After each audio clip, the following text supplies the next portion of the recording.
So I can't remember the names of any of these, of any of this, but it's stuff you can all look up. So we were just talking about how cute this mare's riding around the hackamore, how she can pull on her in the bridle and the mare just pulls back. And so we put the hackamore on her and she said, yeah, just all it took was one good pull and she doesn't want to play anymore. So what we've got going here is we've got a set of nerves that run relatively right here. So everybody can see. All right, now you're standing in front of Jane. Okay. Oh, don't help me. Don't help me. They run relatively right here, and then from the eye right here. And all three of them come together right where this hackamore sits. And then there's some others on the nose and under the jaw and some things like that. But those three are the only three nerves in the head that go directly to the brain. So they've got like something like 5 billion nerve endings in their mouth, but those all go to the spinal cord and then to the brain. These go directly to the brain, these three nerves. And here? Yeah, kind of right in here, and then from the corner of the eye, okay, right to here. And they run to here-ish. Okay. And so besides the fact that they go directly to the brain, they go to the part of the brain that, it's the lymphic system. I think that's how you pronounce it. I'm a hick. But they go to the part of the brain that controls emotions and decision making. And so when we're dealing with these hackamores, and I'm not saying, oh, you guys all take your shit off and put a hackamore on. We're just talking about what's going on here. Every time that presses on those nerves right there, which are just right under the skin, all of that is going right to the brain and going to the part of her brain that deals with emotions and decision making. And so when you said, oh, it's like magic. Well, it's not magic, it's science. Somebody came up with it 1,000,000 years ago before we ever had any idea about all this. But you said, oh, I just pulled on her once and then she doesn't want to be silly. I've been fighting with this mare for 2.5 years. we can call it magic, but that's what's going on. Is we're Davis magic, touching directly on some nerves that go directly to the brain, that go directly to her decision making and her emotional system, and so that's why it's working. And when you say that she wants to be pulled on, that's like she's anxious. And she wants more direction. Right. She's anxious and she wants more direction, and then let's take that and then also add her history. She's been wrestled with. Yeah. She's been pulled on. She's been snatched on. She's probably been whacked on. You and I know where she comes from. Yeah. Even though it's not a good feeling, she knows it goes this and this. First you pull on me, then you snatch on me, then you whack me over the top of the head, and then you lope me until I'm sick, and then you put me up. That's the pattern she knows, and not with you. No, of course not with you. But horses like repetition and rhythm, even if it's a bad one. Right, and that's. So she's waiting for me to whack her in the head. That's how she was. That's how. No, so that would have solved the problem 2 years ago. He wasn't referencing you at all. No, I wasn't. No, but I know where she came from before you had her, and that's how she was trained. And so, just like you said, yeah, they like that pattern, they like that repetition, even if it's bad. We're the same way. I mean, I'm a textbook example of doing the wrong thing over and over and over again because I know how it ends. I know it ends badly. I know it ends with me in handcuffs. I know how it ends, but I'm going to do it anyway because that's all I know how to do. It's familiar. Okay, well, if I don't have Amy make me go to church and go, stop ending up in jail, Brett, and change my pattern, I don't know how to do anything else. And these horses are the same way. If that's their pattern, if you don't change it enough for them That's what they're looking for over and over and over again. So that's what she's looking for. They've got Stockholm syndrome. Yeah, yeah.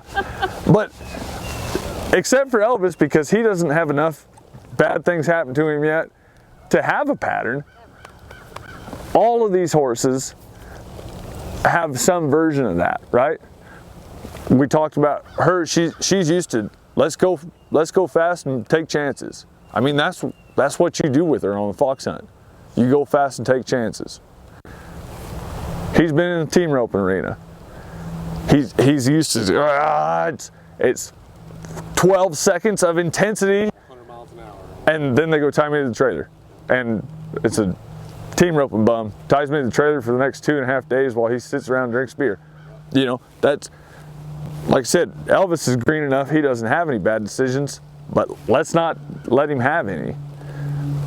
Our fjord horse, I keep calling him the fjord horse. What's that horse's name? His name is Anzu. Okay, the fjord horse. Yeah, you hit it right the first time. So he's got this pattern of nobody's gonna help me, so I gotta help myself. And then she's got this whole pattern of I'm broke and I know what I'm doing, but nobody's telling me where to go. And so you can break it down, if you want to be honest enough with yourself, you can break it down to where every one of them has these patterns in them. And the only way to fix it is just change it. Just change what's going on. And so what she's been looking for all along, she gets fast, you pull on her and she goes, okay, Here we go. here we go. I know how to go fast. That's what she's doing. Yeah. And that's what we've been talking about for a while now. Is we just got to do something different. We just don't pull on her. And so we finally figured out a way, and I'm the dumbass. I'm the one that couldn't think of how to get her to take her boxing gloves off. But we put a hackamore on her and she took her gloves off. So that's what we're doing. Because maybe she has no pattern with the hackamore either. Yeah, right. Right, yeah. She doesn't know how to fight. In addition to like it, but like I don't know this. I don't know how this one goes. Exactly. I've taken a bunch of off-the-track thoroughbreds, put a hackamore on them, because that's the only thing they don't know. But maybe that, like you said, maybe that feels good to her. It does. No, it feels good. Yeah. I hope it She feels acts good. like it feels good. Yeah. Well, her expression says it feels good. Yeah. She goes around like it feels good. You know, I feel terrible because I thought that I was doing right by my horse, and you know, to be told, hey, you know, you're not giving enough direction, and he hasn't had enough direction. I kind of feel like, damn it, you know. I mean, it's like. But all you can do is go forward. I know, but you know, Yeah, because he doesn't hold a grudge.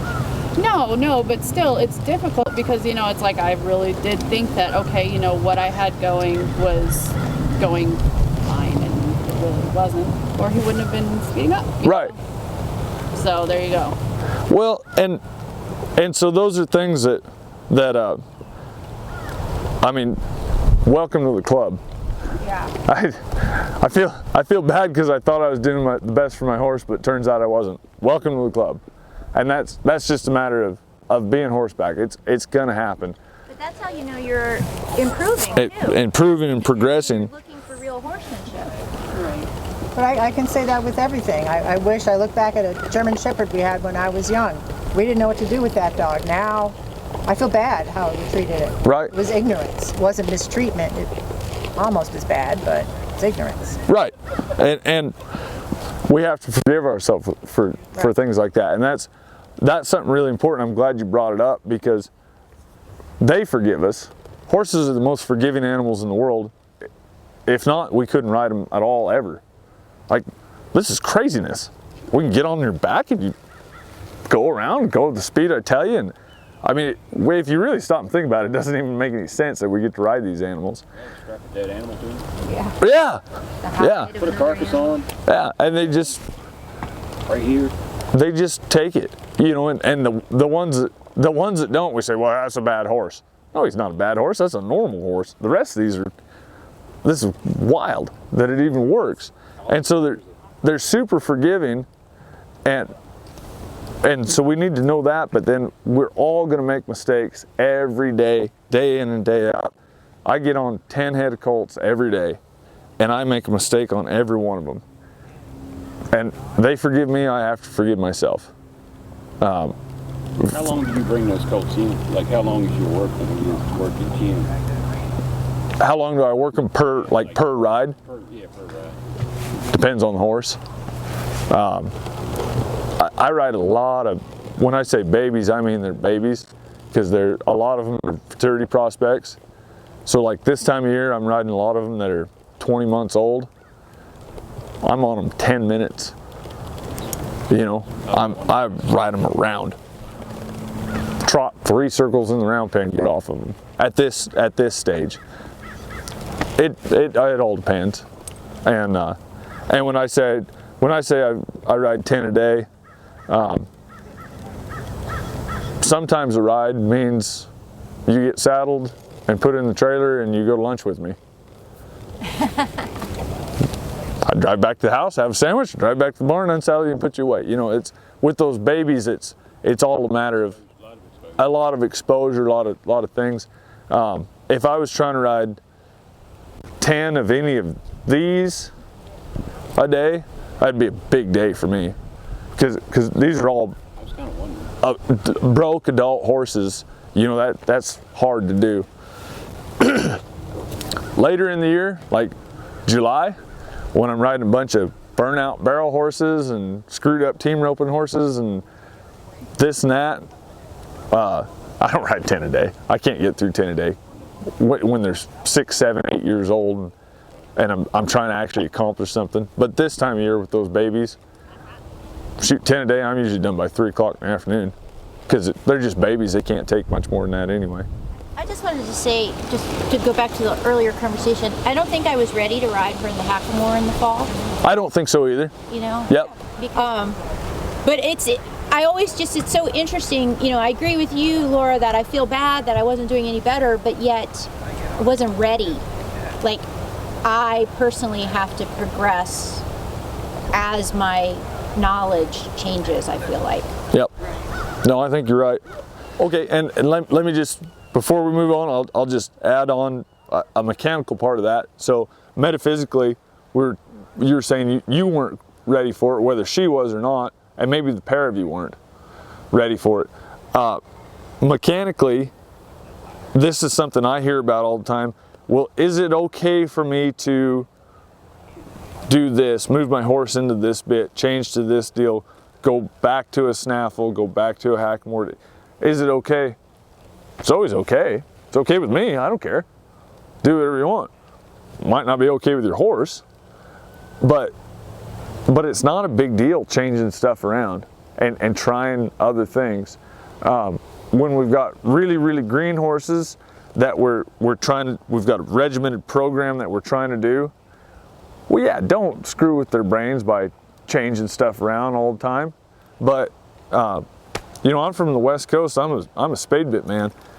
I'd have her in a spade bit in 15 minutes, and if it didn't work and she said, nope, we're not going to do this, no loss, whatever, as long as I don't get us in a peanut and have her flip over on me.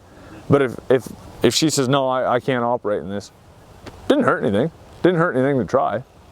You know, when you progress him into the 2-rein and you say, today's the day, you're a 2-rein horse now. And I was telling you about my brother, right? Yeah. The way my brother puts a horse in a bridle is he forgets to bring something else. Your bridle horse now, they might have 4 rides on them. But they, you know, if you say today's the day, you're a 2-rein horse now, and you ride him around for 20 minutes and he says, no, I'm not, go back to the saddle house and change him back out. Whoops, I was wrong. I screwed up. It's not going to hurt anything. You know, if I don't know if you have an ideal to ever progress him like into a double bridle. I mean, I think he could. He can do it. The way he moves. Yeah, he can do it. But, you know, it's the same deal. You know, that's a big step forward in a dressage horse's life, is starting into that double bridle. If you put that double bridle on because you think it's time and he says, it's not, take it back off. It's not a big deal. Same with him. If you ever want to progress him into like a leverage bit or something like that, whatever you want to do with him. He was in a leverage. I had purchased one of the Greg Robinson bits. And he was in that and he was blowing through it. Right. So it was like, okay, now what? Right. Well, and so that's not, okay, this doesn't work. Right. Back to the snaffle bit. Yeah. Not a big deal.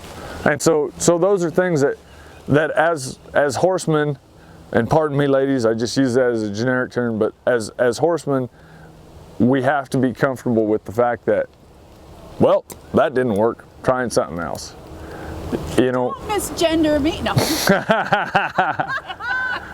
Can I mention my name's Karen? No, I'm kidding. So much to the Patreon crew. You guys are the reason we're able to do this and do the extra things and really do all the YouTube videos too. We wouldn't be able to make it work without you guys. So thank you so much. And any of the rest of you, you can jump on and watch any of these extra kind of things that we do on Patreon and see what's going on there. So check that out if you can.